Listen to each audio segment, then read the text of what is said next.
আচ্ছা, বলো তো, কেন সন্তানের বিয়ের দিনে মাকে উপস্থিত থাকতে নেই বা বিয়ে দেখতে নেই? আমার বিয়ে তো দেখেছি, আমার মা বিয়েতে উপস্থিত ছিল না, কিন্তু সেটা একটা মেয়ের কাছে খুব কষ্টের ব্যাপার। হ্যাঁ, কেন আসবে না? আমার না মাথায় একটা জিনিস ঢুকে না, যে মা মানে সন্তানের ভালো দিনগুলো তো বাবা মার জন্যই আসে, তারা কেন আসে না? আজকের ব্রাইড আমার বান্ধবী, স্কুলের বান্ধবী। ওর ক্ষেত্রেও সেম। ওর মুখ থেকেই শুনলাম যে ওর রিসেপশনের দিনকে ওর মা আসবে না, যার কারণে ওর খুব মন খারাপ।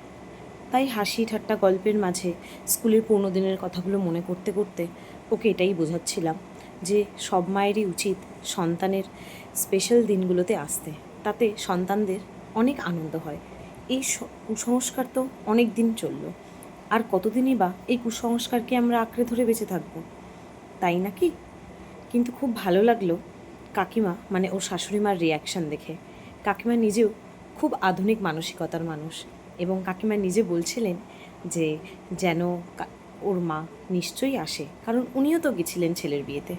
আর এটা তো খুব সত্যি কথা যে যে মা জন্ম দিচ্ছে, যে মা লালন পালন করছে, সন্তানের যে কোনো শুভ অনুষ্ঠানে সব থেকে খুশি তারাই হয়, এবং তাদের আশীর্বাদ ছাড়া কখনো কোনো সন্তানের জীবন সুন্দর হতে পারে না।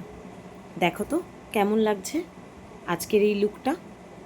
ও আমার স্কুলের ফ্রেন্ড রিমিতা, আর ওর রিসেপশন মেকওভারটা ও আমার কাছে বুক করেছিল।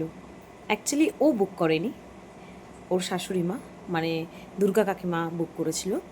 তো কেমন লাগছে তোমরা প্লিজ জানাতে ভুলো না যে ওকে কেমন লাগছে। আর ভীষণ মিষ্টি রিমিতা,